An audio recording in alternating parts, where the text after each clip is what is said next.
வசந்த முல்லை போலே வந்து அசைந்து ஆடும் வெண்புறாவே என ரசிகர்களோட மனங்களை மயக்க வந்த நடிகை தான் இவங்க.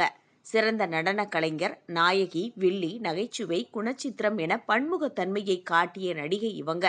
தனக்கென கதாபாத்திரங்களை துளி கூட பிசங்காமல் மெருகேற்றி நடிப்பதில் தனக்கென தனி முத்திரை பதித்தவங்க தான் இவங்க. ராஜ சுலோச்சனா.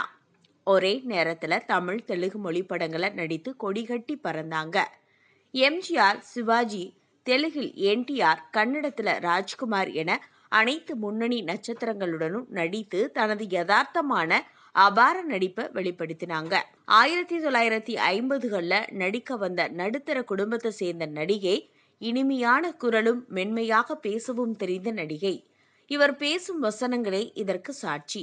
ஆந்திர மாநிலம் விஜயவாடாவில் 15/8/1935 பிள்ளையார் சட்டி பக்தவச்சலம் நாயுடு தேவகி தம்பதிக்கு மகளாக பிறந்தாங்க.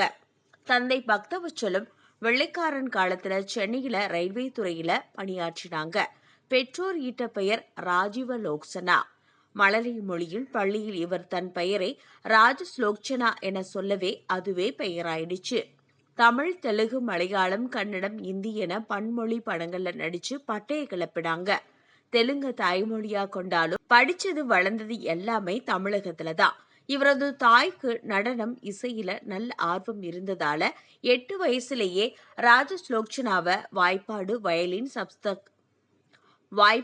வயலின் சப்தஸ்வரம் என கற்றுக் கொடுத்தாங்க. பின்னாளில் திரைப்படங்களில் திருவிதாங்கூர் சகோதரிகளின் லலிதா, பத்மினி இருவரும் ஆடுவதை பார்த்து தானும் அவர்களைப் போலவே நடனமாட வேண்டும் என்ற எண்ணம் சிறுவயதிலேயே வந்துருச்சு. இது அவரது பெற்றோரிடம் சொல்லவே மகளின் விருப்பத்திற்கு மறுப்பு சொல்லாம நாட்டியமும் கத்துக்க ஏற்பாடு பண்ணாங்க. திருவல்லிக்கேணியில லலிதா என்பவரிடம் நாட்டியத்திற்காக ஆரம்ப பாடத்தை கற்றாங்க. பத்மினி வைஜெயந்தி மாலாவை உருவாக்கிய கே தண்டாயுதபாணியிடம் பரதநாட்டியம் கத்துக்கிட்டாங்க. குச்சிப்புடி, கதகளி நடனங்களையும் அந்தந்த வல்லுநர்களிடம் நேர்த்தியா கத்துக்கிட்டாங்க. 1953 கன்னடத்துல ஒரு சிறு வேடத்துல அறிமுகமானாங்க. இந்த படம் தமிழ்ல சத்திய சோதனை என்ற பெயர்ல மொழிமாற்றம் செய்யப்பட்டு வந்துச்சாம். ஆனா 1952 வந்த பராசக்தி படத்திலேயே ராஜசுலோச்சனா சிவாஜியின் தங்கை கல்யாணியா நடிக்க வேண்டிய வாய்ப்பு கிடைச்சிருக்கு.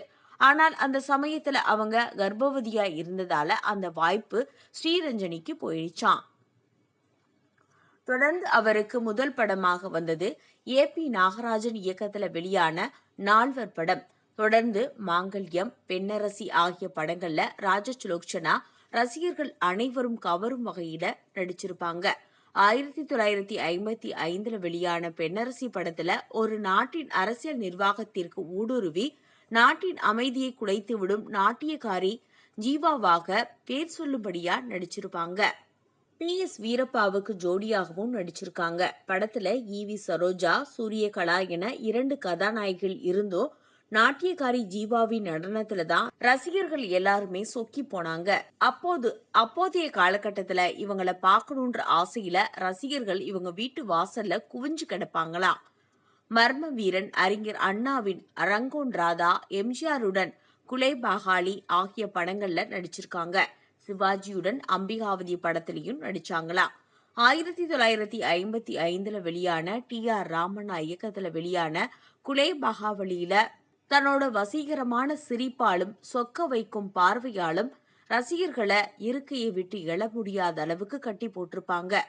டி.ஆர். ராஜகுமாரி அவருடன் காந்த கண்ணழகி வரலட்சுமி நடிச்சிருக்காங்க. 3வது நாயகியா வந்த ராஜசுலோச்சனா தனக்கு உரிய தனி நடிப்பாற்றலால ரசிகர்களை கவர்ந்திருந்தாங்க. ஆசையும் நேசமும் இரத்த பாசத்தினால ஏங்குவதை பாறையடா என்ற பாடலில் ஆதிவாசி பெண்ணாக கல்குடி போதையில மயங்கிய பெண்ணாகவும் வார்த்தைக்கு வார்த்தை விக்கலுடனும் தள்ளாடிக்கொண்டே இவர் ஆடிய ஆட்டம் பார்வையாளர்களை வெகுவாக கவர்ந்துச்சு.